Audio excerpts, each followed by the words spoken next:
Hey, this is Jeremy. Just wanted to hop on before the episode started with a few announcements. We really want to hear from you, and perhaps the best way to do that, we actually have a subreddit now. It's just r/Polyphonic Press, and I'll leave a link to it in the show notes. But it's always been my dream to have a community where we can all get together and talk about the albums that we review and just music in general. So if you want to join the community and start the community, really, because it's quite small right now, it's just r/Polyphonic Press. And you can always help out the show in various ways. You can check out our Patreon and get these episodes the day before that they go live. And leave a rating and a review on Apple Music or Spotify or wherever you're listening. Those are great ways to get in touch with us as well. That's it. I just wanted to say that. And now on to the episode. Thank you.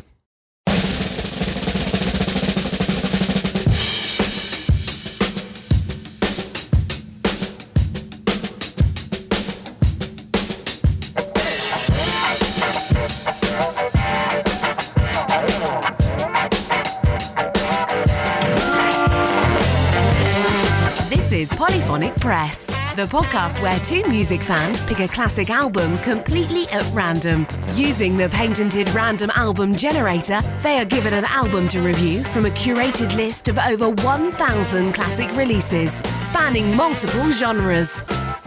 And now onto the show. Here are your hosts, Jeremy Boyd and John Van Dyke.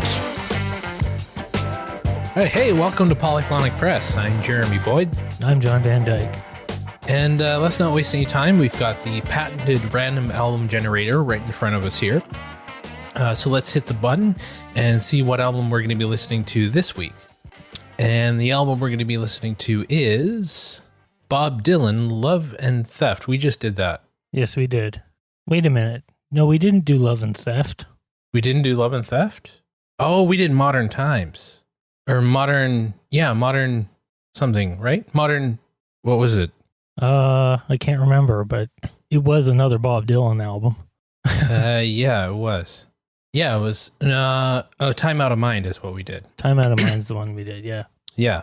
Okay, so this is the follow-up to that one.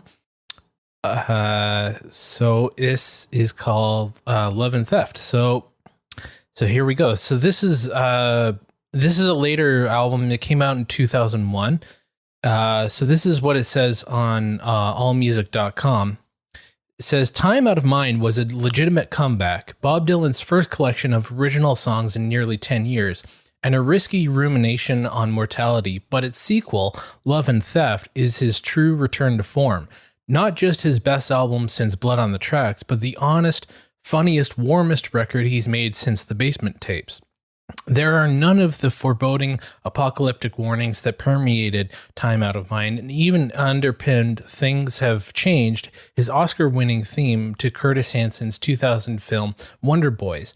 Just as important, Daniel Lanois' deliberately arty, diffuse production has retreated into the mist, replaced by an uncluttered, resonant production that gives Dylan and his ace backing band room to breathe. And they run wild with that liberty, rocking the house with the grinding Lonesome Day Blues and burning it down with the fabulously swinging Summer Days. They're equally captivating on the slower songs, whether it's the breezily romantic By and By, the torch song Moonlight, or the epic reflective closer Sugar Baby. Musically, Dylan hasn't been this natural or vital since he was with the band, and even then, those records were never as relaxed and easy or even as hard-rocking as these. That alone would make Love and Theft a remarkable achievement, but they're supported by a tremendous set of songs that fully synthesize all the strands in his music, from the folk singer of the early 60s through the absurdist storyteller of the mid-60s, through the traditionalist of the early 70s to the grizzled professional of the 90s. None of this is conscious, it's all natural. There's an ease to his writing and a swagger to his performance unheard in years. He's cracking jokes and murmuring wry asides, telling stories, crooning, and swinging. It's reminiscent of his classic records, but he's never made a record that's been such sheer giddy fun as this, and it stands proudly among his very best albums. Okay. Oh, wow.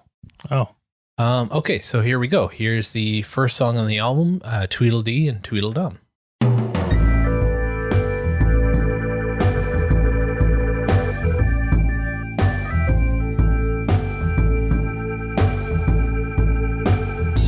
Okay, and ending the first half of the album with Floater, and in brackets, Too Much to Ask. Yeah, this is interesting so far. It's a little more lively than the last one. It's a little more lively. It feels like a band playing in just all together, because that's what it is. But yeah, it's interesting too that it's kind of pulling from a lot of different styles. It's got some country, it's got some jazz, some swing, some blues. I mean, it's got everything. One thing was interesting that I noticed on Lonesome Day Blues is that song. Immediately I thought this could be on Highway 61 Revisited or Blonde, that era, that mid-60s era. Yeah, I was thinking of that one. And even Tweedledee and Tweedledum sounds like something off one of those albums. Yeah, in a lot of ways, this really does sound like him sort of revisiting that period in his catalog. Though not strictly, because again, he's pulling from so many other sources. Right. Yeah, it's like he's sort of taking, he's not blatantly doing what he did before. He's sort of expanding on it. It sounds like him writing in that style, but with all of the experience that he had since then, if that makes sense. Like, it's sort of like, yeah, I'm writing in this style, but I've learned a lot about songwriting and production and all that since then. So let me update it from what I've learned. And here is what it would sound like in 2001. But yeah, I mean, so far I'm enjoying it. It feels like a concert. It doesn't necessarily feel like an album. It feels like I'm listening to a live show. It sounds like a really good band playing live off the floor. Yeah, exactly. I really liked that last song, Floater. It was really good. And I thought it's interesting. And I thought this was kind of cool, is Love and Theft generated some controversy when some similarities between the album's lyrics and Japanese writer Junichi Saga's book, Confessions of a Yakuza, were pointed out. Translated to English by John Bester, the book is a biography of one of the last traditional Yakuza bosses in Japan. In the article published in the journal, a line from Floater, quote, is, "I'm not quite as cool or forgiving as I sound," was traced to a line in the book which said, "I'm not as cool or forgiving as I might have sounded." Another line from Floater is, mild man, he's like some feudal lord. One line in the book's first chapter is, "Mild man would sit there like a feudal lord." However, when informed of this, author Saga's reaction was one of having been honored rather than abused from Dylan's use of lines from his book. Similarly, in defense of Dylan, Robert Christgau wrote, "All pop music is love and theft, and in 40 years of records whose sources have inspired volumes of scholastic exegesis, I'm not sure, Dylan has never embraced that truth so warmly." And I think it's interesting that, like, being accused of plagiarism by lifting a line from a book, that's a fairly, to me, I might be wrong, but like, to me, that's a fairly common thing for songwriters. If they hear like see a line in a book, you hear a line in a movie and put that into a song, that's a fairly, the song sort of common revolves around that line in some ways. Yeah. No, it's completely, I mean, would you call that plagiarism? I wouldn't call that plagiarism, because I don't think you're taking enough of it. You're referencing it. Right. Plagiarism would be if he wrote a book with the same story, or just lifted like line after line after line for lyrics of the song even. Yeah, that's not what he's doing. That's not what really anybody's doing. No, exactly. I know like every songwriter I've ever heard in an interview or like whatever. They've all done that, taking lines from movies or a TV show, a book, newspaper articles, everywhere. Just overhearing a conversation on the street. It's everywhere. You just, a line pops in your head, or you hear something, it's like, oh, that's good. I'll, put that in a song or something. It's like people say there's no real original ideas. There's ideas that are used in original ways, but there's no really original ideas.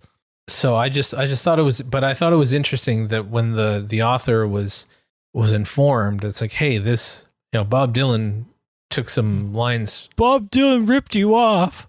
And he's like, Bob Dylan? Yeah. He's like, okay, that's cool. Whatever, Yeah. And but I think a lot of it too might be, I hate to say this because I think it is true that people tend to put Bob Dylan up on a pedestal. And when they learn that, not every song is like falling out of his head with no outside influence, they're disappointed somehow. Yeah, I know. But Bob Dylan has always done that. Like, he's got references to literature and Shakespeare and all sorts of things going back to probably his very first album.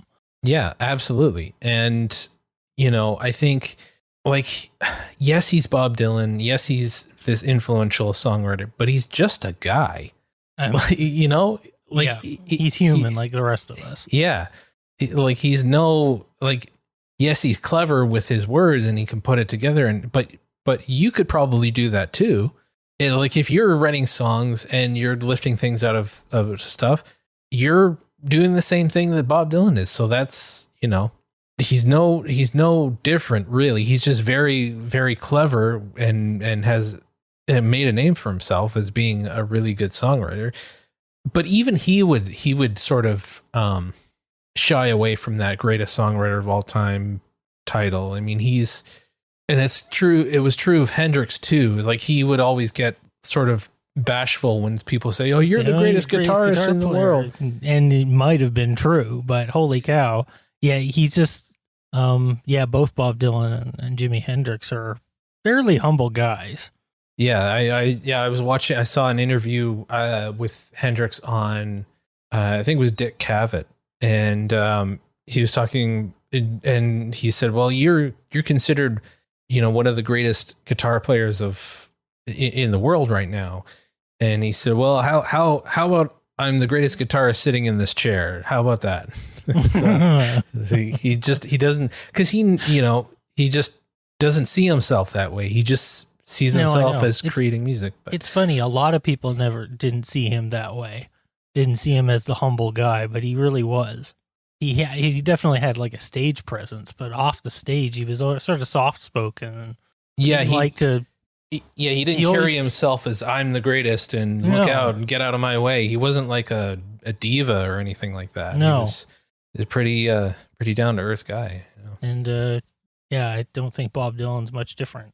No, it seems like the ones that the ones that really have a long career, and obviously Jimi Hendrix died before, but I think if he had lived, he would have had a pretty long and steady career. Probably. I think the ones that do have that long career are generally pretty humble and have a generous spirit. And the ones that are, the flash in the pan, they're the ones that are like one-hit wonders. They're the ones that, like, I'm the greatest. Yeah. I mean, there's variations within that. I mean, it's not straight across the board. Obviously, there's one-hit wonders who are, pretty cool people. And then, of course, there's some people who are, have been told their whole lives they're the greatest and suddenly start to believe it. Yeah, exactly. So, yeah. I'm getting back to this, the album. It's really, I'm really enjoying it. And, I don't. It's like I said. It feels like like I'm listening to a show, like a concert or something. It's like you said. It sounds like a really good band playing, and because that's what it is. Was this recorded live off the floor? Because it sure sounds like it. Yeah, it was. Yeah. It even has the recording dates on Wikipedia. Like a couple of those songs were recorded in the same day. Probably like 2 or 3 takes, and they said, "Oh, that's pretty good. It's probably not going to get better than that. Let's move on to the next one." So we'll move on to the second side of the album, and it starts with "High Water" for Charley Patton. So here we go.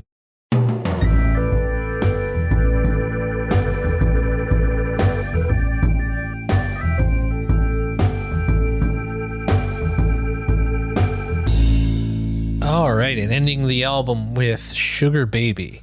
This is a really good album. Yeah, I think so. It's it feels like a band playing. It feels like a show. I mean the second half was just as good as the first, which is rare. Like I don't think there's a bad. Not even a bad song. I don't think there's even a weak song on here. I think they're all pretty strong, and all of them are sort of unique. One doesn't sound like the next, but they're all very strong, and fit well with each other. Yeah, I particularly liked "Honest with Me." I thought that was a really good song. I think I've heard it before, but it was a long time ago. I think it appeared on something. I think maybe it was played on Saturday Night Blues or something like that at one point. And I completely forgot about it and heard it, and it's like, oh yeah, I like that. Yeah, no, I mean, this is I'm very, very not amazed, but like impressed that he can put out such a great album this late into his career, really. And it's I was just reading a little bit about the album, and it was recorded with his live band. So it was recorded with the band that he tours with. And so there's a quote here. It says, David Kemper, who was the drummer, Dylan's drummer at the time, described in an interview how the sound of Love and Theft arose from lessons the band had absorbed from Dylan. Said, I didn't realize we were actually headed somewhere. I wasn't smart enough to realize you were in the school of Bob. But when we went in to record Love and Theft, I realized then, because the influences were really so old on that record, it comes really from early Americana, way back at the turn of the century in the 1920s. And not everybody in the band was familiar with that style of playing. And I know that the songs that he would bring in would be these amazing examples of early Americana. Nobody that I know knows as much about American music as Bob Dylan. He has spent so much time trying to understand and collecting these songs. It was like a never-stopping resource. He was always coming up with these songs or artists that I had never heard of, and then we went in and recorded Love and Theft. It was like, oh my God, he's been teaching us this music, not literally these songs, but these styles. And as a band, we're familiar with every one of these. That's why we could cut a song in a day and the album was done. So it's interesting that although it's not officially labeled as, Bob Dylan and, band name or like the somethings or a band, it's a Bob Dylan solo album. But it really is a group effort, and it's recorded as a group, as a band. It's recorded like he didn't, a lot of the times artists will tour with one group of players, and then when they record an album, they'll hire session players or something like that. Whereas in this case, he's taking the band who have been playing with him for the last, several years, and they're familiar with each other. They warmed up. They know how to play together. I think that's what makes this album work as well as it does is it's not only a group of musicians playing live. It's a group of musicians who are familiar with each other playing live. Right. Exactly. That's actually what I meant by a band playing live. It was as opposed to a group of musicians. So it's an actual, band that's familiar with each other and they're, playing live. So I mean, it's cool that he did that. I think he did it on the next album too, which I think is called Modern Times. Came out in 2006. I think it's the same, like the band that he plays with live is always evolving. Like some guys will leave and go to another gig or something, but it's usually a band that, like, it's an ongoing band. Like he doesn't switch out the musicians. Like he doesn't play with another group.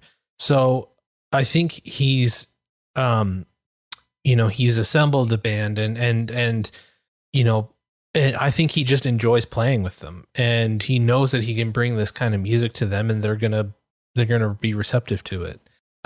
So that brings us to the question, and I think I know the answer, but would you listen to this again? Yeah, I'd probably listen to this again.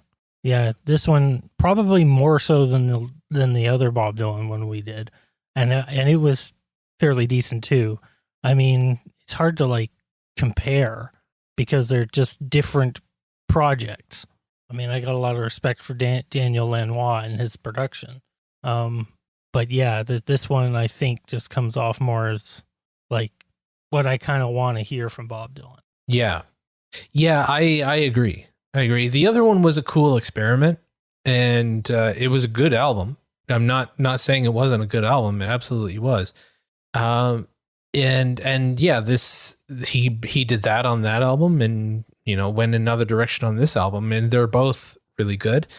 But yeah, I think this is more what I expect when I hear Bob Dylan, or more what I expect when I listen to a Bob Dylan album. I mean, so yeah, and I think it's cool that he's sort of referencing his old material too on this. But yeah, I guess we'll end the episode there. Thank you so much for listening if you made it this far.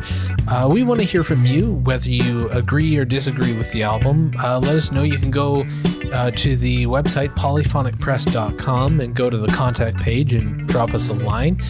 And you can also help us out by leaving a rating, a review, or both on whatever podcast platform you're listening to this on. And if you feel inclined, you can also help us out on Patreon. There's lots of cool stuff there you can check out. All those links are in the description. And I guess that just about does it. I'm Jeremy Boyd. And I'm John Van Dyke. Take it easy.